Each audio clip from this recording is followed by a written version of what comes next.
버스 안에는 10명의 승객들이 타고 있었는데 갑자기 브레이크가 말을 듣지 않았습니다. 이건 시일의 얼굴이 굳어졌습니다. 누군가 고의로 조작한 것이었습니다. 모든 분들 안전벨트 확인해 주시고 의자에 단단히 앉아 계세요. 목숨을 걸고 버스를 조종한 시일의 노력 덕분에 버스가 천천히 멈췄습니다. 다행히 시일도 승객들도 아무도 다치지 않았습니다. 기사님, 정말 고생하셨어요. 승객들이 하나 둘씩 감사 인사를 건넸습니다. 오늘 사연 시작하기 전에 구독과 좋아요와 알림 설정 꼭 눌러주세요. 모두 무료입니다. 경기도 안산의 오래된 버스 차고지 근처. 아직 어둠이 완전히 걷히지 않은 새벽 5시 반. 전직 버스 기사 장시일은 오늘도 어김없이 눈을 떴습니다. 은퇴한 지 벌써 5년이 지났지만 몸은 여전히 새벽을 기억하고 있었죠. 옆에서 자고 있는 아내 순이의 고른 숨소리를 들으며 조심스럽게 이불을 걷어내고 일어났습니다. 세수를 마친 시일은 운동화 끈을 묶으며 거울 속 자신의 모습을 잠시 바라봤습니다. 머리카락은 완전히 하얘졌고 얼굴엔 세월의 주름이 깊게 패여 있었죠. 하지만 여전히 또렷한 눈빛만큼은 젊은 시절 그대로였습니다. 오늘도 산에 다녀오겠습니다. 잠든 아내에게 작은 목소리로 인사를 남기고 집을 나섰습니다. 집 뒤편 야트막한 뒷산으로 향하는 길, 시일의 발걸음은 여전히 단단했습니다. 40년 넘게 버스를 몰면서 단련된 체력이 아직까지 그를 버티게 해주고 있었죠. 산길을 오르며 그는 자연스럽게 과거를 떠올렸습니다. 25살에 처음 버스 운전대를 잡았을 때의 설렘, 첫 월급을 받아 아내와 함께 고기를 사 먹었던 기억, 딸 은정이가 태어났을 때의 기쁨까지 모든 추억이 그 운전대와 함께했습니다. 정상 근처 평평한 바위에 앉아 시일은 멀리 보이는 안산 시가지를 바라봤습니다. 여기저기 불이 켜지기 시작하는 아파트들, 도로 위를 달리는 새벽 버스들. 저 버스들 안에는 새벽 일터로 향하는 사람들이 타고 있을 겁니다. 한때는 자신도 저런 사람들의 발이 되어 주었는데 말이죠. 운전대는 내 인생이었는데 이제 난 뭘로 사는 거지? 혼잣말이 새벽 공기에 스며들었습니다. 은퇴 후 5년 동안 계속 되묻는 질문이었죠. 물론 손자 민호와 놀아주는 재미도 있고 작은 텃밭에서 상추며 토마토를 기르는 소소한 즐거움도 있습니다. 하지만 그 모든 것들이 채워주지 못하는 공허함이 마음 한켠에 자리 잡고 있었습니다. 집으로 돌아오는 길, 시일은 예전 직장이었던 버스 차고지 앞을 지났습니다. 철문 너머로 보이는 파란색과 하얀색 시내버스들, 그리고 벌써 출근해서 차량 점검을 하고 있는 기사들의 모습. 발걸음이 절로 느려졌습니다. 저기서 40년을 보냈는데 이제는 완전히 남의 세상이 되어버렸네요. 시일아, 벌써 산 다녀왔어? 마주친 동네 친구 김영수가 반갑게 인사했습니다. 동갑이지만 영수는 아직도 택시를 몰고 있었죠. 응, 일찍 일어나는 버릇이 고쳐지질 않아서 말이야. 시일이 웃으며 대답했습니다. 그래도 좋잖아. 건강하고. 난 아직도 밤낮이 바뀌어서 고생이야. 영수의 말에 시일은 괜스레 부러움을 느꼈습니다. 비록 힘들어도 아직 현역으로 일하고 있다는 것이 말이죠. 집에 들어서자 부엌에서 아침 준비를 하던 순이가 미소를 지었습니다. 어서 오세요. 오늘도 일찍 다녀오셨네요. 응, 날씨가 좋더라고. 시일은 양말을 벗으며 대답했습니다. 식탁에는 된장찌개와 김치, 그리고 어제 텃밭에서 따온 상추가 올려져 있었죠. 소박하지만 따뜻한 아침 식사였습니다. 거실에서는 은정과 도영이 출근 준비를 하고 있었습니다. 아버님, 안녕히 다녀오셨습니다. 정중하게 인사하는 도영을 보며 시일은 마음이 따뜻해졌습니다. 함께 산 지 벌써 2년째인데도 여전히 예의 바른 모습이 고마웠죠. 아빠, 일찍 다녀오셨네요. 은정도 화장을 하며 인사했습니다. 응, 도영아, 은정아. 오늘 일찍 출근하네? 네, 오늘 신입기사 교육이 있어서요. 도영이 대답하자 은정도 덧붙였습니다. 저도 오늘 중요한 회의가 있어서 일찍 나가야 해요. 민호 유치원 데려다 주는 건 우리가 할게요. 은정이 잠든 민호를 깨우러 가며 말했습니다. 출근길에 유치원에 들러 아이를 맡기고 각자 직장으로 향하는 것이 이 부부의 일상이었죠. 시일은 이런 모습을 보며 문득 세상을 떠난 둘째 아들 지훈을 떠올렸습니다. 지훈이가 고등학교 2학년 때였죠. 농구부에서 연습하던 중 미끄러져 머리를 심하게 다쳤고 결국 뇌진탕으로 세상을 떠났습니다. 그때의 충격과 아픔은 지금도 가슴 깊숙이 남아 있었습니다. 은정과 도영이 출근한 뒤 시일과 순이는 조용히 아침을 먹었습니다. 지훈이 생각나죠? 순이가 조용히 말했습니다. 아내도 같은 생각을 하고 있었나 봅니다. 응. 도영이 보면 자꾸 지훈이가 생각나더라고. 시일이 고개를 끄덕였죠. 그래도 도영이가 있어서 참 다행이에요. 지훈이가 우리에게 보내준 아들 같아서. 실제로 도영은 어릴 때 부모님을 모두 잃고 보육원에서 자랐습니다. 보육원 퇴소 후 아르바이트를 하며 생활하던 중 은정이를 만났고 8년간의 긴 연애 끝에 결혼했죠. 시일 부부는 처음엔 걱정스러웠지만 도영의 성실하고 따뜻한 마음씨를 알게 되면서 점점 친아들처럼 여기게 되었습니다. 특히 지훈을 먼저 보낸 아픔이 있었기에 도영을 더욱 애틋하게 여겼습니다. 도영 역시 어린 시절 부모의 사랑을 그리워했던 만큼 시일 부부를 진짜 부모처럼 생각하며 따랐죠. 보육원에서 나온 뒤 혼자 살아가며 늘 가족을 갈망했던 도영에게 시일 부부는 마치 하늘이 내려준 부모님 같은 존재였습니다. 서로에게 진짜 가족이 되어준 것입니다. 텃밭으로 나가 상추에 물을 주면서도 시일의 마음은 복잡했습니다. 평온한 일상이지만 뭔가 허전한 이 기분을 어떻게 설명해야 할까요? 40년 넘게 매일같이 운전대를 잡고 승객들의 안전을 책임지며 살아왔는데 이제는 그 모든 것이 과거가 되어버렸습니다. 물론 편안한 노후를 보내는 것도 축복이지만 가끔은 다시 그 시절로 돌아가고 싶다는 생각이 들었죠. 오후가 되자 민호가 유치원에서 돌아왔습니다. 할아버지, 현관문을 열자마자 달려드는 손자를 안아 올리며 시일은 환하게 웃었습니다. 우리 민호, 할아버지 보고 싶었지? 응. 할아버지, 오늘은 뭐하고 놀까? 아이의 맑은 눈을 보며 시일은 잠시나마 마음의 공허함을 잊을 수 있었습니다.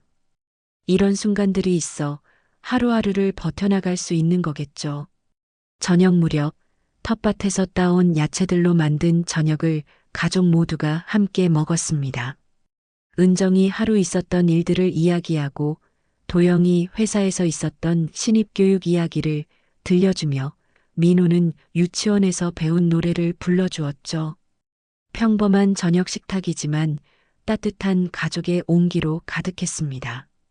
그날 밤 잠자리에 들며 시일은 다시 한번 생각에 잠겼습니다. 도영이 같은 버스 기사의 길을 걷고 있다는 것이 묘한 인연처럼 느껴졌습니다. 지훈 대신 우리 곁에 온 아들처럼 말이죠. 하지만 그때는 아직 몰랐습니다. 곧 그 도영 때문에 자신의 인생에 큰 변화가 찾아올 것이라는 사실을 말입니다. 그로부터 일주일 후 평상시보다 늦은 밤 9시가 넘어서야 도영이 집에 들어왔습니다. 평소 8시면 퇴근하던 그가 이렇게 늦은 건 처음이었죠. 시일은 거실에서 텔레비전을 보다가 현관문 소리에 고개를 돌렸습니다. 도영아, 늦었네. 저녁은 먹었어? 하지만 도영의 대답은 평소와 달랐습니다. 네. 회사에서 먹었습니다. 목소리에 기운이 없었습니다. 얼굴도 어둡고 무거웠죠. 시일은 뭔가 이상하다는 걸 직감했습니다. 40년 넘게 사람들을 상대해온 경험으로 도영의 표정에서 무언가 힘든 일이 있었다는 걸 알 수 있었거든요. 도영아, 괜찮아? 조심스럽게 물었지만 도영은 네, 괜찮습니다. 라고만 답하며 방으로 들어가 버렸습니다. 다음 날도 그 다음 날도 도영의 모습은 계속 어두웠습니다. 아침엔 억지로 밝은 척했지만 저녁에 돌아올 땐 늘 지쳐 보였죠. 시일은 은정이에게 물어봤습니다. 은정아, 도영이 요즘 회사에서 무슨 일 있는 거 아니야? 하지만 은정도 정확히 아는 게 없었습니다. 저도 잘 모르겠어요. 물어봐도 괜찮다고만 하고.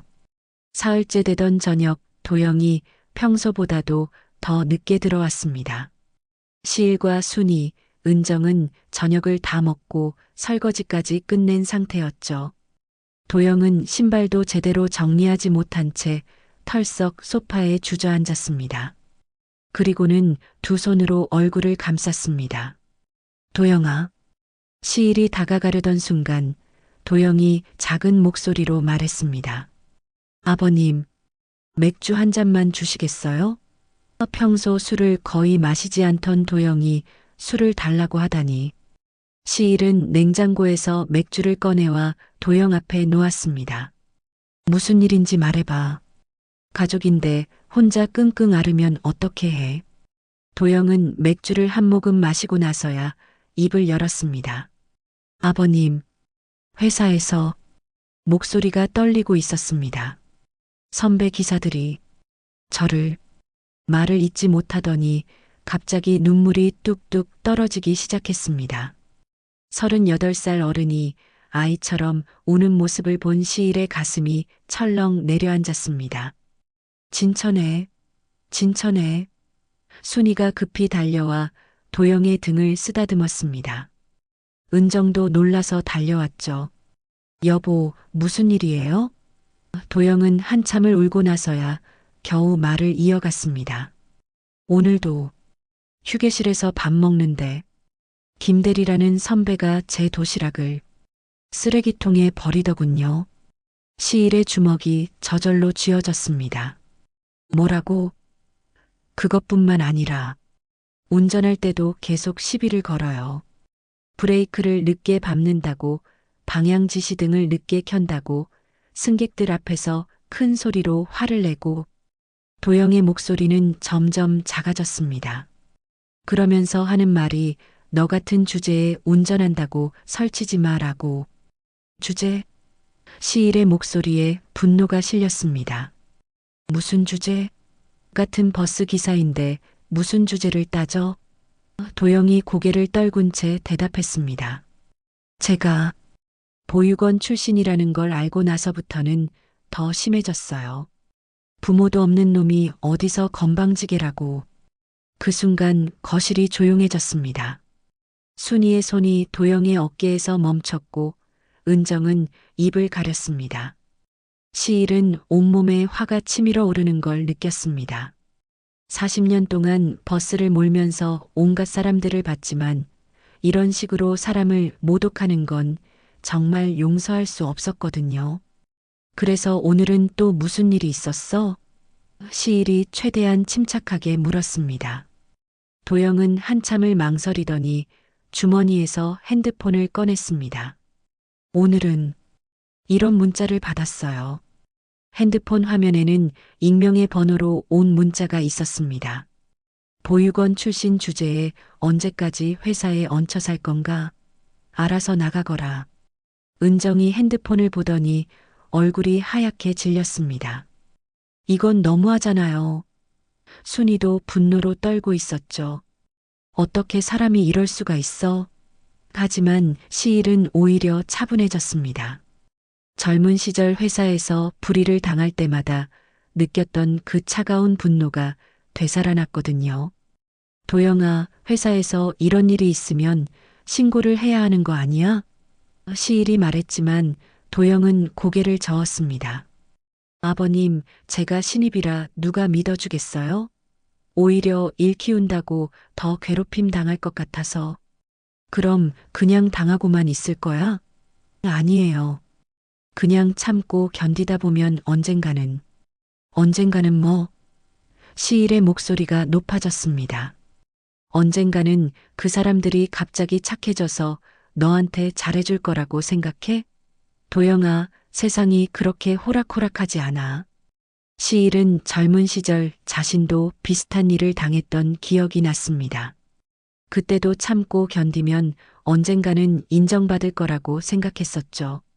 하지만 그런 사람들은 절대 변하지 않았습니다. 그럼 어떻게 해야 하나요? 도영이 절망적인 목소리로 물었습니다. 시일은 잠시 생각에 잠겼습니다. 40년 동안 버스를 몰면서 겪었던 수많은 일들, 선후배 관계에서 있었던 갈등들, 그리고 그것들을 해결해온 방법들이 머릿속을 스쳐갔습니다. 내일 나도 회사에 가볼까? 시일이 조용히 말했습니다. 아버님? 도영이 놀란 눈으로 시일을 봤습니다. 뭐하러요? 그냥 옛날 동료들도 보고 회사 분위기도 어떤지 보고.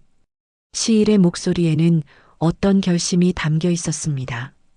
은정이 걱정스러운 표정으로 말했습니다. 아빠, 괜히 일만 더 커지는 거 아니에요? 하지만 시일은 이미 마음을 정한 듯 했습니다.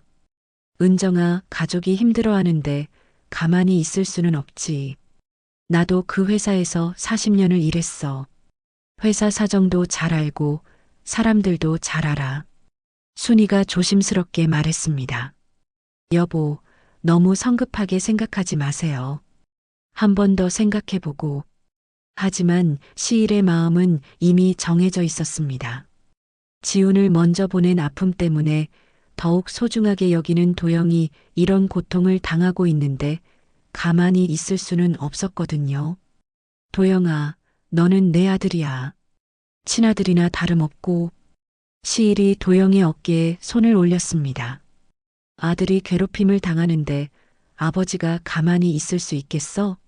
내일 회사에 가서 상황을 한번 봐볼게.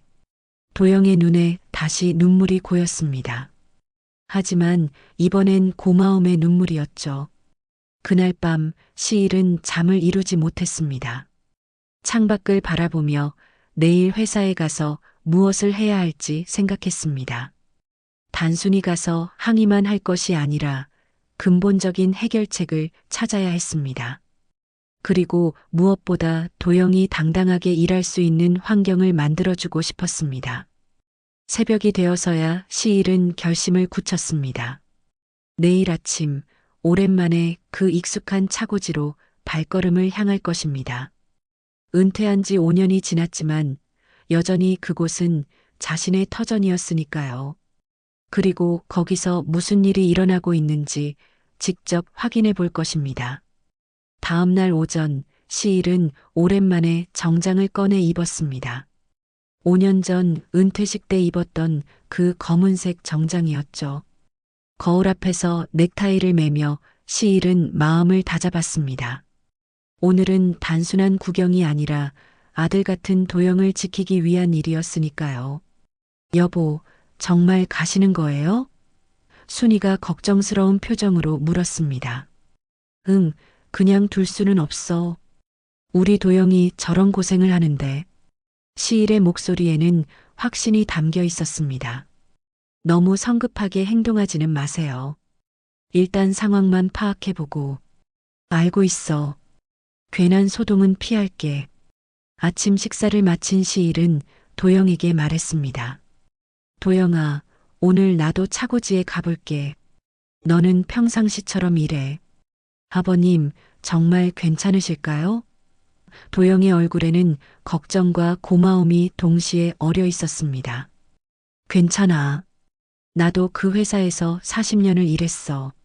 내 집 드나들듯 하던 곳인데 뭐가 걱정이야.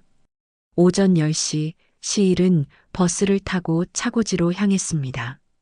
창밖으로 지나가는 익숙한 풍경들을 보며 옛 추억이 되살아났습니다. 매일 아침 이 길을 지나 출근했던 시절, 그때는 이렇게 다시 이곳에 올 일이 있을 거라고는 상상도 못했죠. 차고지에 도착하자 여전히 분주한 모습이었습니다. 기사들이 차량 점검을 하고 정비공들이 버스를 수리하는 소리가 여기저기서 들렸죠. 시일은 정문 경비실로 향했습니다. 장 기사님 아니세요? 경비원 박 씨가 반갑게 인사했습니다. 오랜만이에요. 잘 지내셨어요? 그럼요. 그런데 무슨 일로 오셨어요? 아, 우리 사위가 여기서 일하거든요. 윤도영이라고. 한번 둘러보려고 왔어요. 박 씨가 고개를 끄덕였습니다. 아, 신입 기사 말씀이시군요. 성실하다고 소문났던데. 그래요? 다행이네요. 시일은 차고지 안쪽으로 들어갔습니다. 몇몇 옛 동료들과 마주쳤지만 대부분 이미 은퇴했거나 다른 부서로 옮긴 상태였죠. 하지만 여전히 현역으로 일하는 기사들도 몇 명 있었습니다.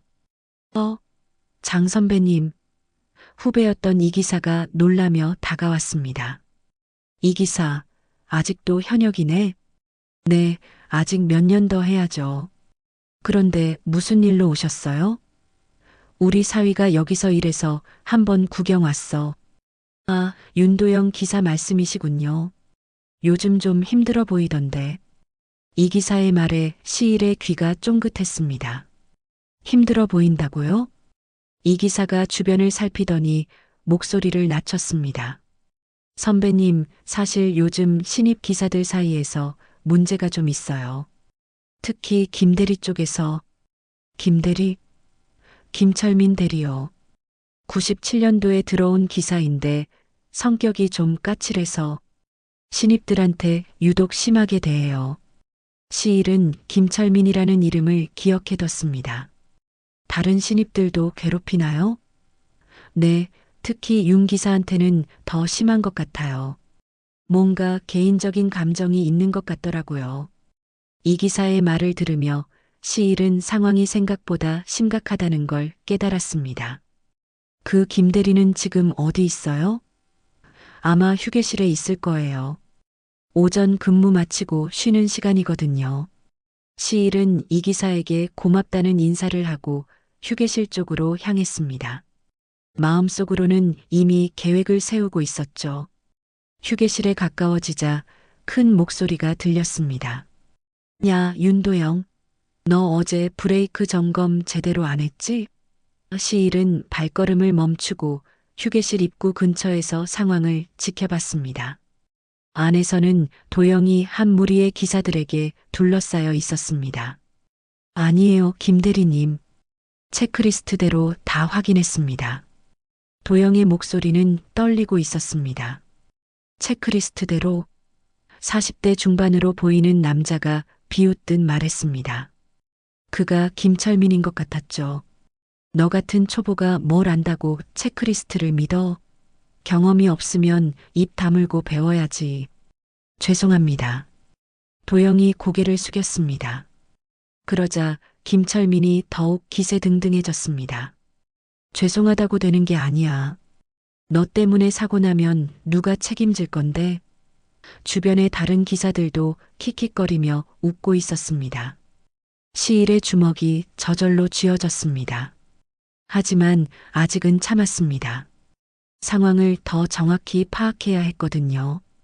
그리고 어제 승객 하차할 때도 문제 있었잖아. 문 닫는 타이밍이 너무 늦었어. 김철민이 계속 트집을 잡았습니다. 승객 안전을 위해서 충분히 확인하고 닫았는데. 도영이 조심스럽게 대답했지만 김철민은 화를 냈습니다. 뭐, 네가 나한테 말대꾸해? 보육원에서 예의도 안 가르쳐줬나? 그 순간 시일의 인내심이 한계에 달했습니다. 이봐요. 시일이 휴게실 안으로 들어가며 말했습니다.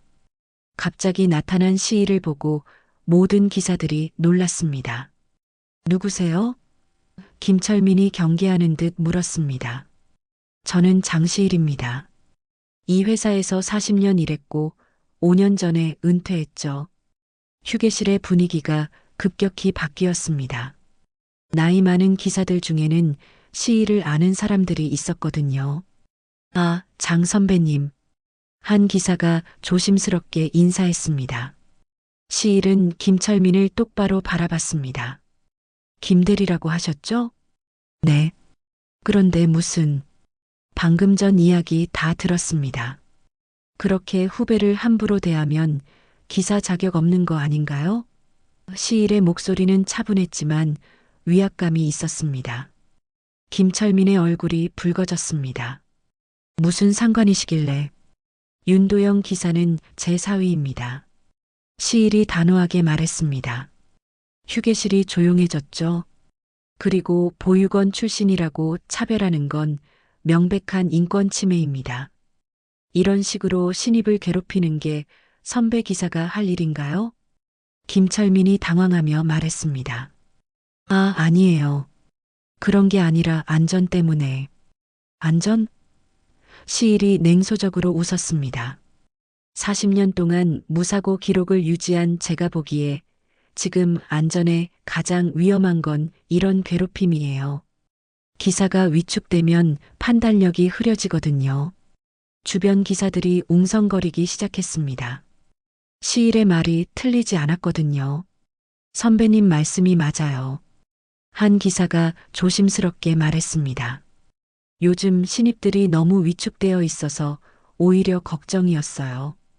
김철민이 변명하려 했지만 시일이 손을 들어 제지했습니다. 김대리, 저도 젊은 시절에는 선배들한테 혼도 많이 나고 힘들었어요. 하지만 그때와 지금은 달라요. 요즘은 인권이 중요한 시대거든요. 시일의 말에 휴게실의 분위기가 점점 진정되었습니다. 그리고 무엇보다 시일이 도영을 바라보며 말했습니다. 버스 기사는 단순한 직업이 아니에요. 시민들의 안전한 이동을 책임지는 공직자나 다름없어요. 그런 책임감을 가진 사람을 제대로 키워내는 게 선배의 역할 아닌가요? 김철민이 할 말을 잃고 있을 때 시일이 마지막으로 말했습니다. 앞으로 이런 일이 또 생기면 가만히 있지 않겠습니다. 회사 측에도 정식으로 문제 제기할 거고요. 그러고는 도영에게 눈짓을 했습니다. 도영아, 일 끝나면 집에서 봐. 휴게실을 나서며 시일은 마음이 후련했습니다. 오랜만에 느끼는 성취감이었죠. 하지만 이것으로 모든 게 해결된 건 아니라는 걸 알고 있었습니다. 진짜 변화는 이제부터 시작이었으니까요. 그날 저녁 도영이 평소보다 일찍 집에 들어왔습니다. 얼굴에는 며칠 만에 보는 밝은 표정이 어려 있었죠. 아버님, 정말 고맙습니다. 현관에서부터 인사하는 도영을 보며 시일은 안도의 한숨을 쉬었습니다. 별일 아니야. 가족인데 당연한 거지. 저녁 식사 자리에서 도영이 오늘 있었던 일을 자세히 이야기했습니다. 아버님이 오신 후로 분위기가 완전히 바뀌었어요. 김대리도 저한테 함부로 대하지 않고 다른 기사분들도 많이 도와주시고 은정이 안심한 듯 미소를 지었습니다. 다행이네요. 아빠 덕분에. 하지만 시일의 마음은 여전히 무겁했습니다. 한 번의 경고로 모든 게 해결될 리 없다는 걸 알고 있었거든요. 도영아, 앞으로도 계속 조심해야 해. 사람이 하루아침에 변하는 건 아니거든. 네, 알겠습니다. 그래도 오늘은 정말 편했어요. 이틀 후 시일은 회사 측으로부터 전화를 받았습니다. 장시일 기사님이십니까? 저는 안산교통관리부 차장 박정수입니다. 예상치 못한 전화였죠. 네, 안녕하세요. 혹시 시간 되시면 회사에 한번 나와주실 수 있으신가요? 상의드릴 일이 있어서요. 다음 날 오후 시일은 회사 관리동으로 향했습니다. 은퇴 후 처음 들어가 보는 관리부 사무실은 예전보다 훨씬 현대적으로 바뀌어 있었습니다. 박정수 차장은 50대 초반의 온화해 보이는 남자였죠. 어서 오세요. 먼 길 오시느라 수고하셨습니다. 무슨 일로 부르셨는지요? 시일이 직접적으로 물었습니다. 박 차장이 커피를 내오며 말했습니다. 사실 요즘 신입 기사들 관리에 어려움이 좀 있어서요. 기존 기사들과의 갈등도 있고 교육 방식도 개선이 필요한 상황입니다. 시일은 이야기의 방향을 짐작했습니다. 제 사위 일 때문에 부르신 건가요? 그것도 있지만 사실은 더 큰 제안을 드리려고 합니다. 박 차장이 서류를 꺼내며 설명을 시작했습니다. 요즘 정부에서 고령자 재취업 정책을 적극 추진하고 있어요. 특히 경력자들의 경험을 활용하는 프로그램이 주목받고 있고요. 그래서요, 저희가 선배 기사 멘토링 프로그램을 도입하려고 합니다. 신입 기사들에게 실무 교육과 함께 올바른 기사 정신을 가르쳐 줄 분이 필요해요. 장 기사님 같은 분이 딱 맞는다고 생각합니다. 시일은 놀라서 잠시 말을 잃었습니다. 은퇴 후 5년 만에 다시 일할 기회가 주어진다니. 하지만 저는 이미 은퇴한 몸인데 계약직으로 주 3일 하루 4시간만 근무하시면 됩니다. 급여는 월 150만 원 정도로 생각하고 있고요. 박 차장이 계속 설명했습니다.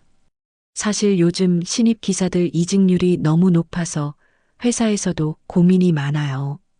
작년에만 신입 15명 중 8명이 그만뒀거든요. 대부분 인간관계 때문이었고요. 시일은 심각성을 깨달았습니다. 그렇게 많이요? 네.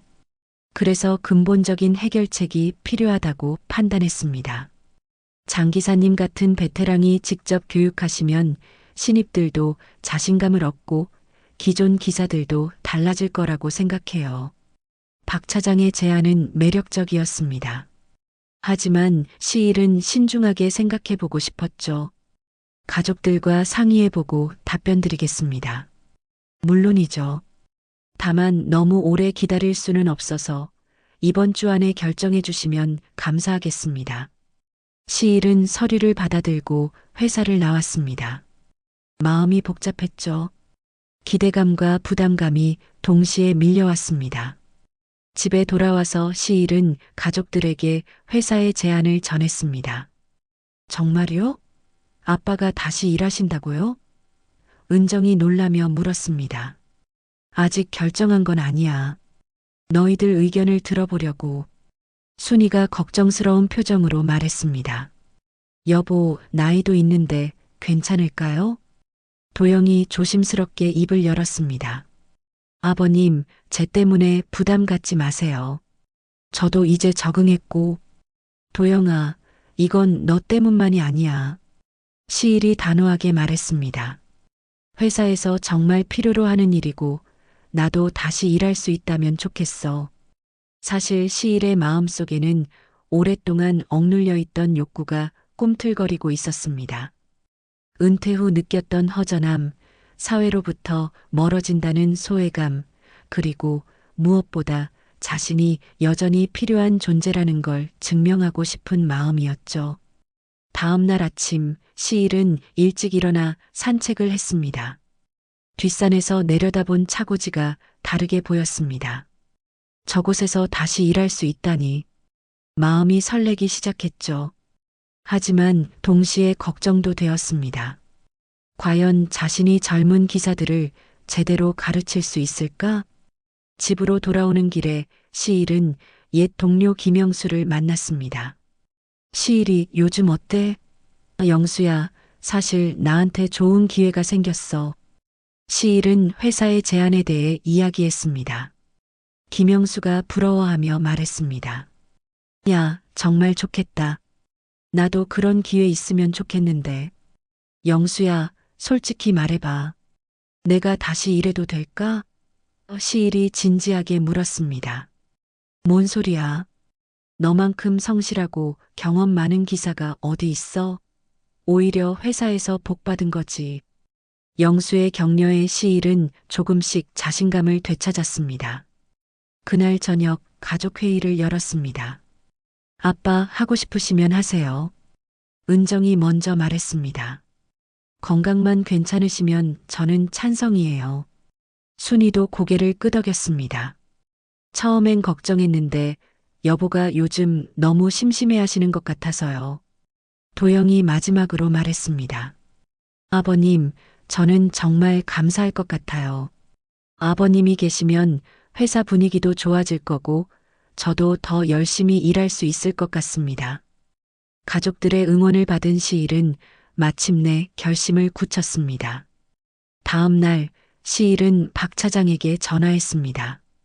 차장님, 제안 받아들이겠습니다. 정말요? 감사합니다.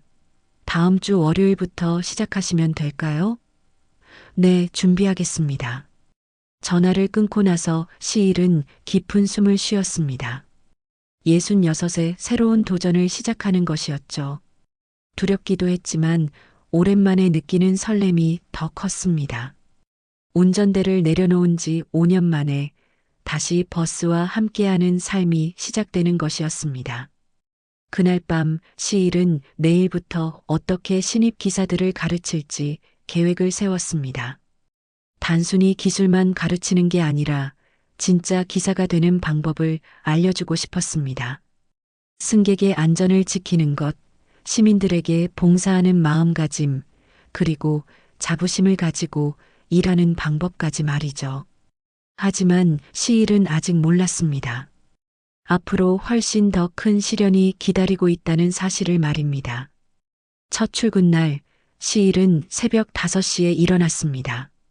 마치 현역 시절처럼 정확한 시간이었죠.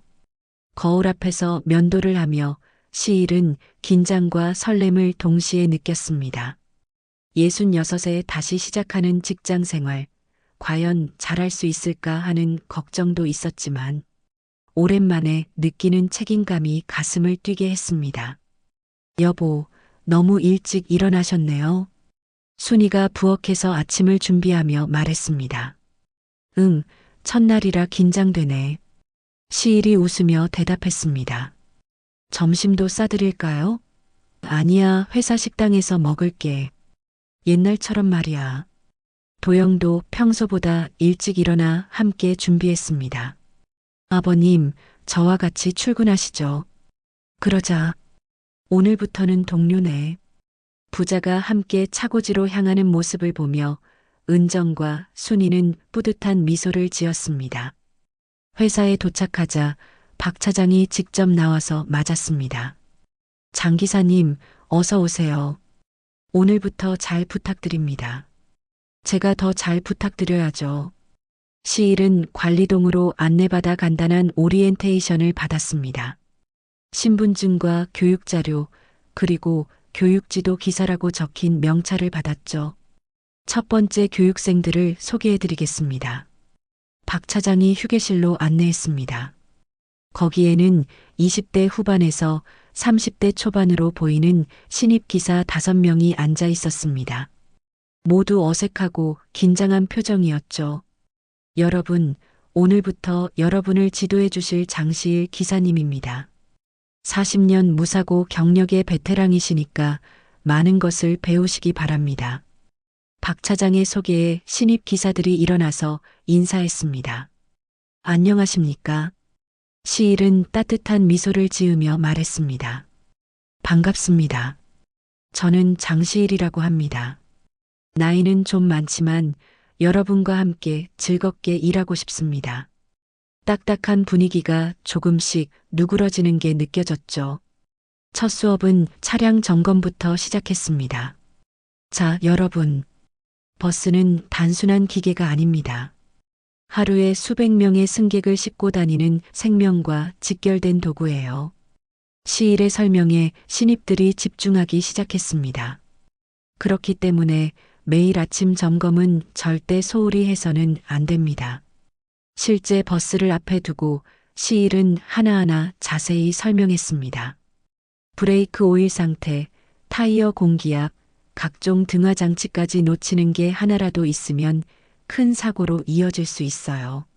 40년 경험에서 우러나오는 설명은 신입들에게 깊은 인상을 남겼습니다. 점심시간이 되자 신입 기사들이 시일을 둘러쌌습니다. 선배님, 정말 40년 동안 무사고셨어요? 한 기사가 신기해하며 물었습니다. 운이 좋았죠. 하지만 운에만 맡길 수는 없어요. 항상 방어 운전을 하고 안전을 최우선으로 생각했거든요. 선배님, 저희 같은 신입도 잘할 수 있을까요?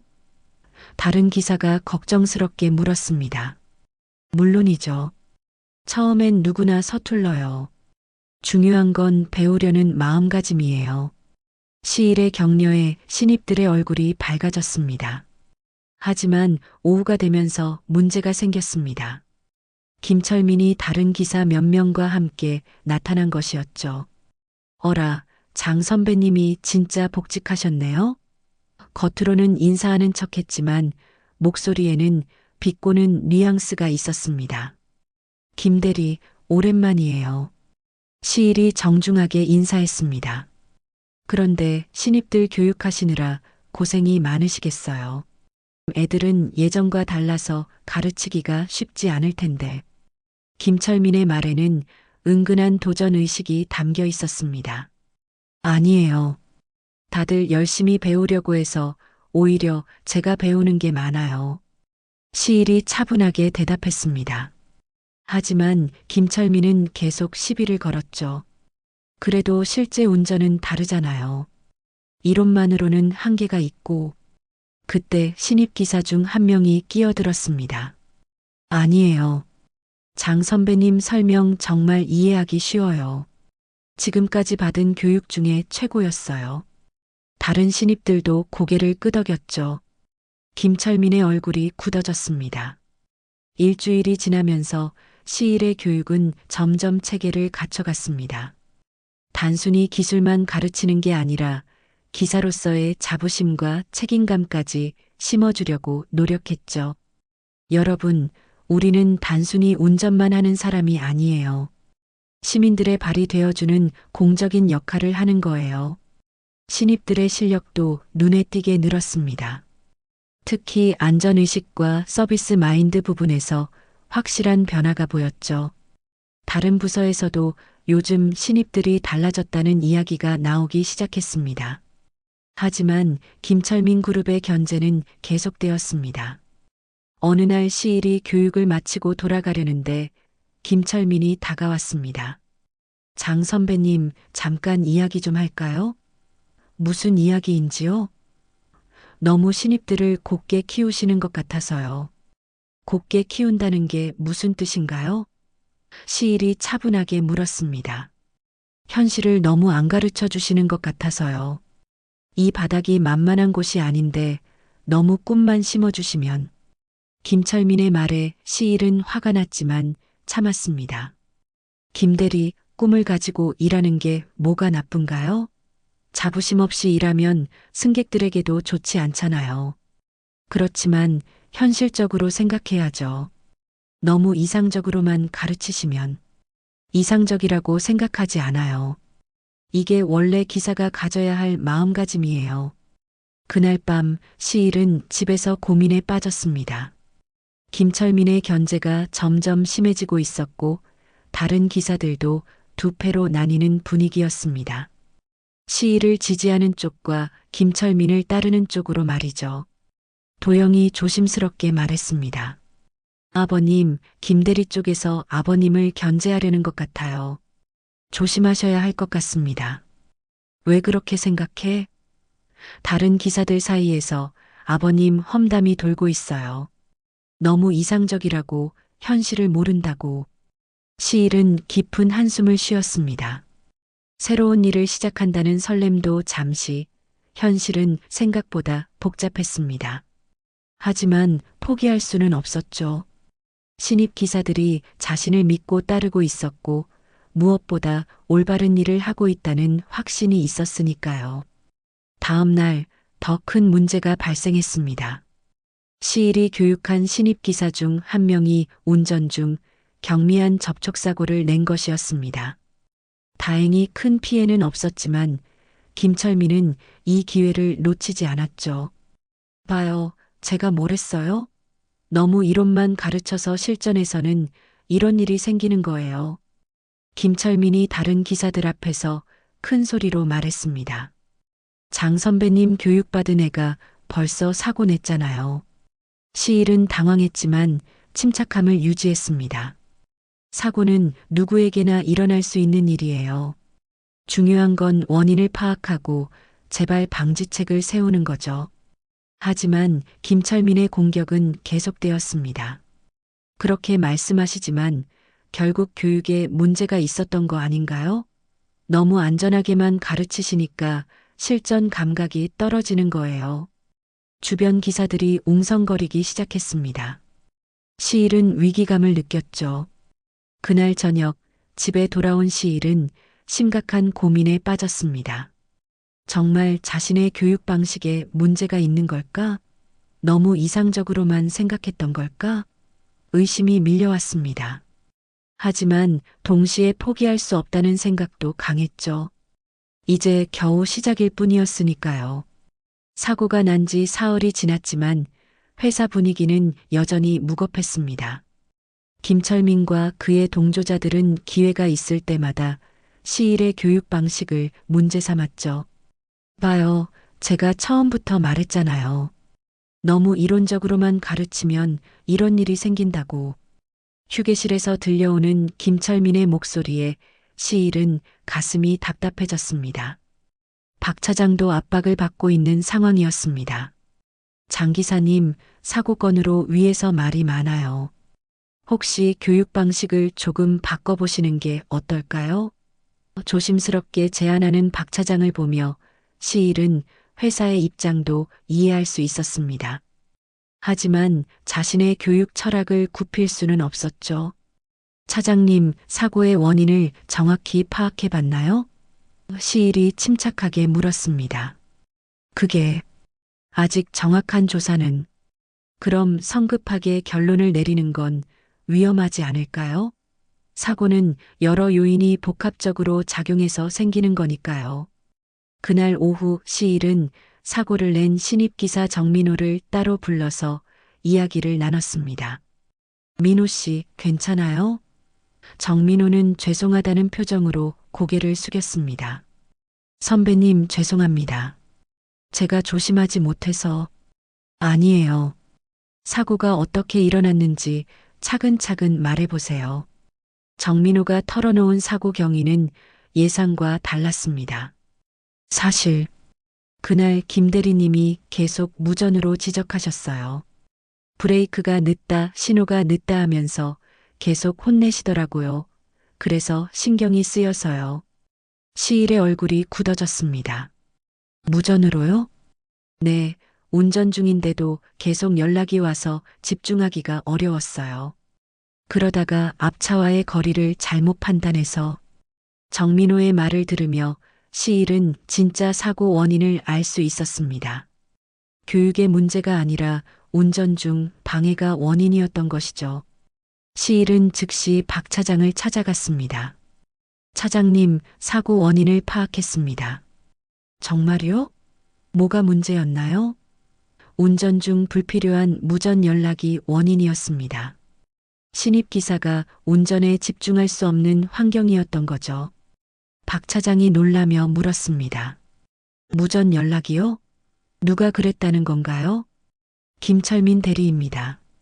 운전 중인 신입에게 계속 지적을 해서 집중력을 떨어뜨렸습니다.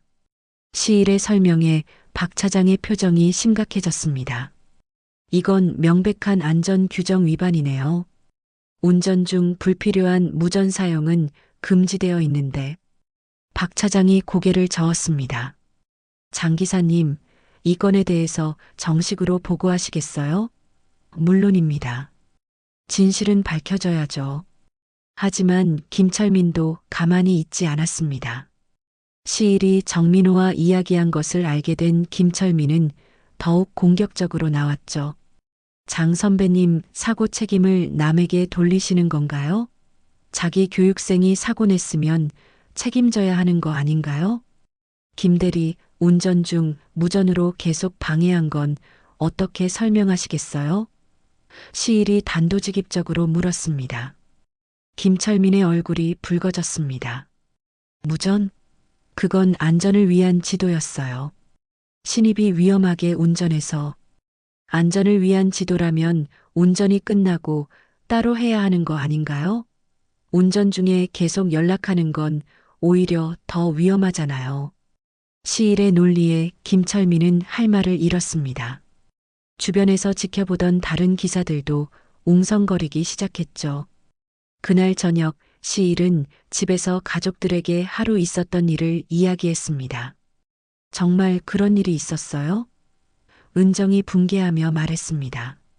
그럼 아빠가 잘못한 게 아니잖아요. 도영도 고개를 끄덕였습니다. 역시 그럴 줄 알았어요. 김 대리는 원래 그런 식으로 신입들을 괴롭혔거든요. 순이가 걱정스럽게 말했습니다. 여보, 그 사람이 더 심하게 나올 수도 있잖아요. 조심하세요. 걱정 말아요. 이제 진실이 밝혀졌으니까 회사에서도 제대로 처리할 거예요.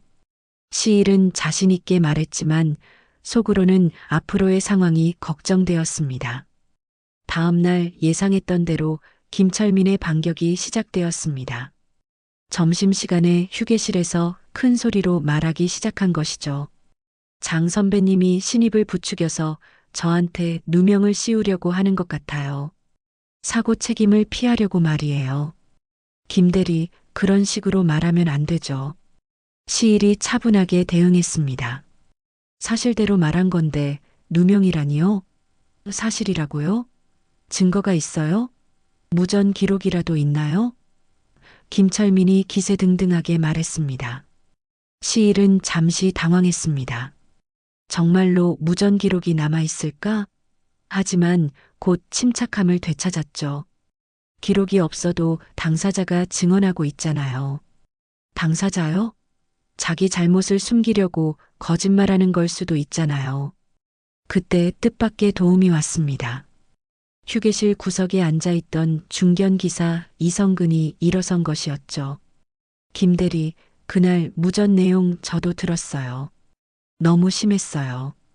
갑작스러운 증언에 휴게실이 조용해졌습니다. 이 기사님까지. 김철민이 당황하며 말했습니다. 네, 저뿐만 아니라 다른 기사들도 들었을 거예요. 운전 중인 신입한테 그렇게 계속 연락하는 건 위험하다고 생각했거든요. 이성근의 말에 몇몇 기사들이 고개를 끄덕였습니다. 분위기가 바뀌자 김철민은 급히 자리를 떴습니다.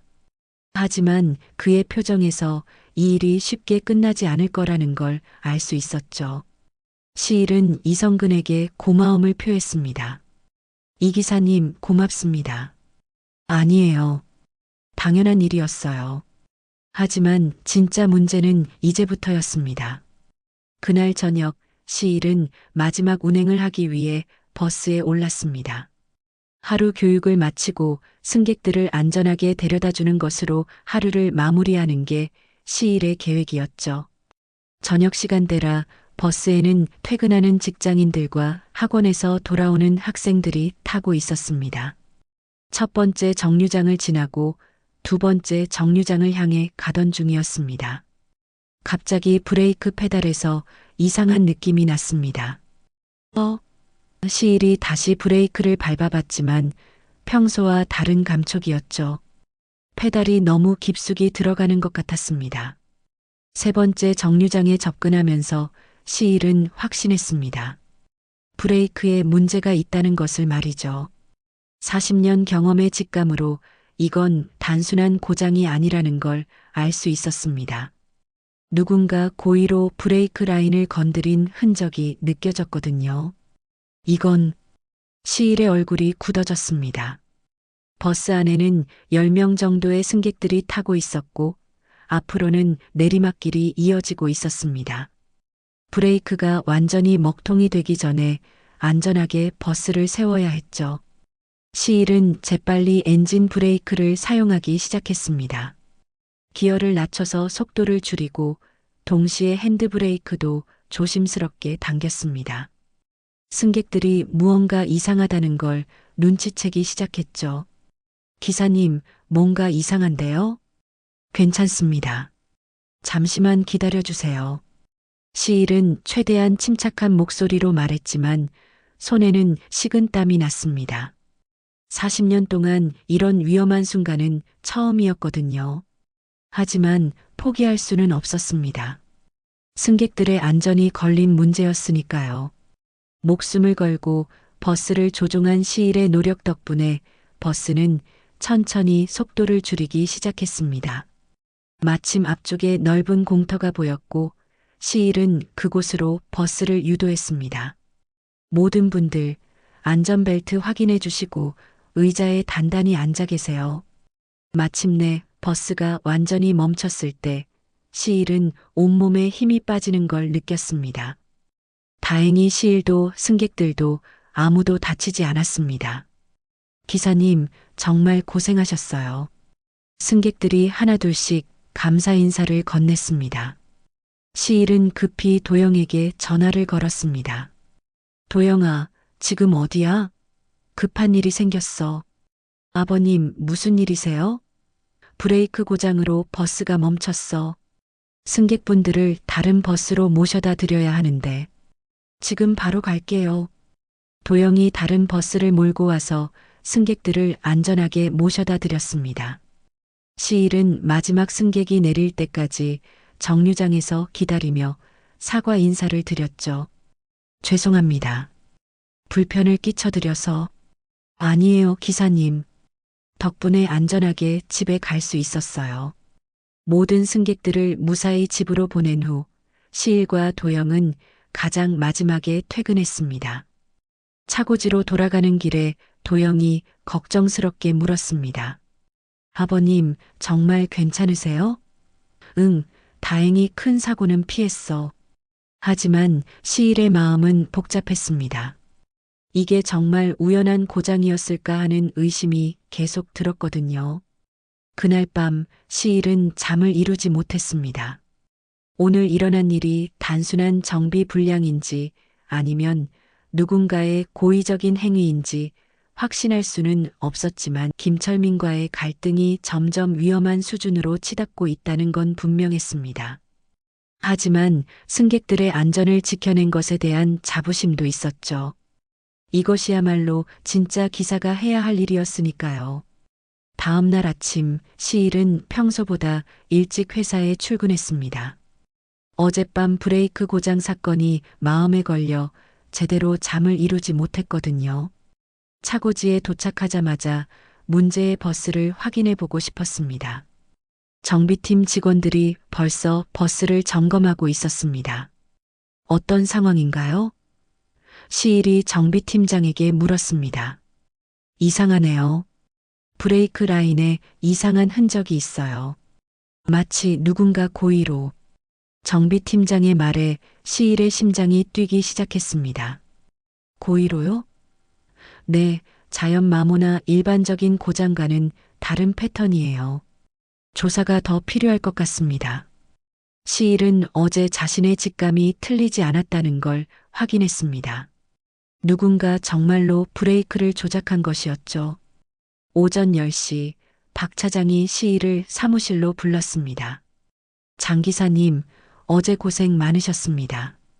다행히 큰 사고 없이 넘어가서 다행이었어요.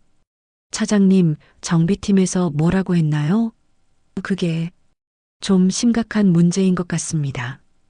박 차장의 표정이 어두워졌습니다. 정비팀 조사 결과 브레이크 라인이 고의로 손상된 것 같습니다. 누군가 의도적으로 조작한 흔적이 있어요. 시일이 예상했던 바였지만 실제로 확인되니 충격이었습니다. 혹시 누가 그랬는지 짐작 가는 사람이 있으신가요? 박 차장이 조심스럽게 물었습니다. 시일은 잠시 망설였습니다. 확실한 증거 없이 김철민을 의심한다고 말하기엔 부담스러웠거든요. 글쎄요. 확신할 수는 없지만. 그때 박 차장의 전화가 울렸습니다. 네, 알겠습니다. 지금 바로 올라가겠습니다. 전화를 끄는 박 차장이 말했습니다. 장 기사님, 위에서 이 건에 대해 긴급 회의를 소집했습니다. 함께 올라가시죠. 회의실에는 이미 여러 관계자들이 모여 있었습니다. 운영팀장, 안전관리팀장, 그리고 뜻밖에도 김철민까지 있었죠. 김철민을 본 순간 시일은 직감적으로 뭔가 잘못되었다는 걸 느꼈습니다. 운영팀장이 입을 열었습니다. 어제 발생한 브레이크 고장 사건에 대해 조사한 결과 심각한 문제가 발견되었습니다. 회의실이 조용해졌죠. 정비팀 조사 결과 인위적인 조작 흔적이 발견되었습니다. 그런데 더 큰 문제는 운영팀장이 시일을 바라보며 말했습니다. 장 기사님께서 차량 점검을 제대로 하지 않으셨다는 증언이 있다는 것입니다. 시일이 깜짝 놀라 일어섰습니다. 무슨 말씀이신지요? 김철민이 나서며 말했습니다. 저는 어제 아침 장 선배님이 차량 점검을 대충 하시는 걸 봤습니다. 브레이크 쪽은 아예 확인도 안 하시더라고요. 거짓말이었습니다. 시일은 매일 아침 꼼꼼히 점검을 했거든요. 김대리, 그건 사실이 아닙니다. 시일이 단호하게 말했습니다. 저는 매일 체크리스트대로 모든 부분을 점검합니다. 하지만 제가 직접 봤는데요. 다른 분들도 증언해 주실 수 있을 겁니다. 그때 김철민의 동조자 몇 명이 고개를 끄덕였습니다. 미리 짜고 온 것 같았죠. 시일은 자신이 함정에 빠졌다는 걸 깨달았습니다. 김철민이 브레이크를 조작해 놓고는 오히려 시일에게 책임을 뒤집어 씌우려는 것이었습니다. 잠깐만요. 시일이 목소리를 높였습니다. 지금 저한테 책임을 돌리려는 건가요? 브레이크가 고의로 조작되었다면서 왜 점검 책임을 묻는 거죠? 조작되었다고 해도 사전에 발견했어야 하는 거 아닌가요? 김철민이 뻔뻔하게 대답했습니다. 회의는 시일에게 불리하게 흘러갔습니다. 김철민 측 증언만 계속 나왔고 시일을 옹호하는 목소리는 거의 없었죠. 운영팀장이 말했습니다. 일단 이 건에 대해서는 더 자세한 조사가 필요할 것 같습니다. 장 기사님은 당분간 교육 업무를 중단해 주시기 바랍니다. 시일은 억울했지만 어쩔 수 없었습니다. 알겠습니다. 하지만 진실은 반드시 밝혀질 것입니다. 회의실을 나서며 시일은 김철민의 승리에 찬 미소를 받습니다. 계획대로 되고 있다는 표정이었죠. 그날 오후 뜻밖의 전화가 왔습니다. 정비팀에서 일하는 젊은 직원 한준석이었습니다. 장 기사님, 잠깐 만날 수 있을까요? 중요한 이야기가 있어서요. 시일은 준석을 차고지 뒤편에서 만났습니다. 선배님, 어제 브레이크 건 말인데요. 준석이 주변을 살피며 말했습니다. 사실 며칠 전에 이상한 일이 있었어요. 이상한 일이요? 김철민 대리가 밤늦게 혼자 차고지에 온 걸 봤어요. 그때는 별 생각 없었는데 시일의 눈이 커졌습니다. 언제 일인가요? 사흘 전 밤이었어요. 제가 야간 점검 업무로 늦게 있었는데 김 대리가 선배님 버스 근처에서 뭔가 하고 있더라고요. 정말요? 네, 그런데 저를 보자마자 급하게 사라졌어요. 그때는 그냥 뭔가 확인하는 줄 알았는데 준석의 증언은 결정적이었습니다. 준석 씨, 이걸 회사에 신고해 주실 수 있나요? 그게 저도 신입이라서 혹시 잘못 본 건 아닌지 확신이 안 서서요. 시일은 준석의 입장을 이해했습니다. 신입 직원이 선배를 고발하기는 쉽지 않은 일이었죠. 준석 씨, 지금은 진실이 중요합니다. 저 혼자의 문제가 아니라 승객들의 안전과 관련된 일이에요. 시일의 진지한 말에 준석이 고개를 끄덕였습니다. 알겠습니다. 제가 본 걸 정확히 증언하겠습니다. 다음 날 준석의 증언이 공식적으로 제출되면서 상황이 급변했습니다. 회사 측은 보안 카메라 영상을 다시 확인했고 실제로 김철민이 밤늦게 시일의 버스 근처에 있었던 장면이 포착되었습니다. 추가 조사 결과 김철민의 휴대폰에서 이번엔 확실하게 해치워야 한다는 내용의 문자 메시지도 발견되었습니다. 동조자들과 주고받은 메시지였죠. 증거가 하나둘씩 드러나면서 김철민의 음모가 완전히 밝혀졌습니다. 박 차장이 시일을 다시 불렀습니다. 장 기사님, 죄송합니다. 모든 게 밝혀졌습니다. 다행입니다. 진실이 밝혀져서요. 김철민 대리와 동조자들은 징계위원회에 회부될 예정입니다. 그리고요? 회사에서 정식으로 사고 책임 심사위원회를 구성하기로 했습니다. 이번 사건을 철저히 조사하고 재발 방지 대책을 마련할 예정입니다. 시일은 안도의 한숨을 쉬었습니다. 장 기사님께서도 심사위원회에 참여해 주시면 좋겠습니다. 회사의 안전 문화를 개선하는 데 도움을 주세요. 박 차장의 제안에 시일은 기꺼이 수락했습니다. 물론입니다. 이런 일이 다시는 일어나지 않도록 최선을 다하겠습니다. 그날 저녁 집에서 가족들에게 모든 상황을 설명한 시일은 마침내 마음의 평화를 찾을 수 있었습니다. 진실이 밝혀졌고 이제 정말로 새로운 시작을 할 수 있게 된 것이었죠. 사고 책임 심사위원회가 열린 지 일주일 후 회사는 전체 직원 회의를 소집했습니다. 시일은 가슴이 두근거리며 회의실에 들어섰습니다. 오늘이 모든 것이 결정되는 날이었거든요. 박 차장을 비롯한 경영진들이 엄숙한 표정으로 앉아 있었고 기사들도 긴장한 모습이었습니다. 운영팀장이 마이크 앞에 섰습니다. 여러분, 지난 일주일간 진행된 사고 책임 심사위원회의 최종 결과를 발표하겠습니다. 회의실이 조용해졌습니다. 김철민 대리를 비롯한 관련자들의 고의적인 안전 장비 조작 및 직장 내 괴롭힘이 명확히 밝혀졌습니다. 시일은 안도의 한숨을 쉬었습니다. 드디어 진실이 공식적으로 인정받는 순간이었죠. 이에 회사는 김철민 대리, 박성호 기사, 최동진 기사를 즉시 해고하기로 결정했습니다. 회의실에서 웅성거리는 소리가 들렸습니다. 또한 이들의 행위는 단순한 직장 내 문제를 넘어선 범죄 행위로 판단되어 관련 증거를 모두 경찰에 이첩할 예정입니다.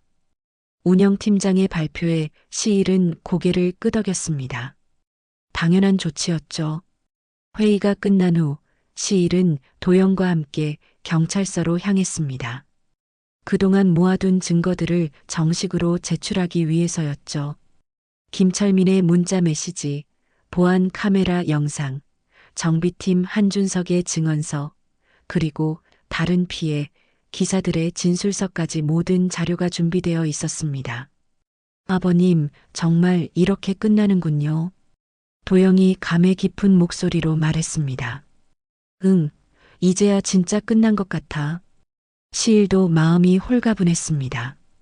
그동안 얼마나 답답했는지 모르겠더군요. 경찰서에서는 담당 형사가 친절하게 안내해 주었습니다. 증거가 아주 명확하네요. 특히 브레이크 조작은 중대한 범죄입니다. 자칫하면 대형 참사로 이어질 수 있었거든요. 형사의 말에 시일은 그날의 아찔했던 순간을 다시 떠올렸습니다. 이 정도 증거면 실형도 가능할 것 같습니다. 형사가 덧붙였습니다. 직장 내 괴롭힘에 대한 처벌도 예전보다 훨씬 강화되었거든요. 더군다나 안전 장비 조작까지 했으니 중형이 예상됩니다. 며칠 후 놀라운 소식이 들려왔습니다. 김철민과 동조자들이 모두 실형을 선고받은 것이었죠. 김철민은 징역 3년, 나머지 동조자들은 징역 2년이었습니다. 정말 시원하네요. 도영이 소식을 전하며 웃었습니다.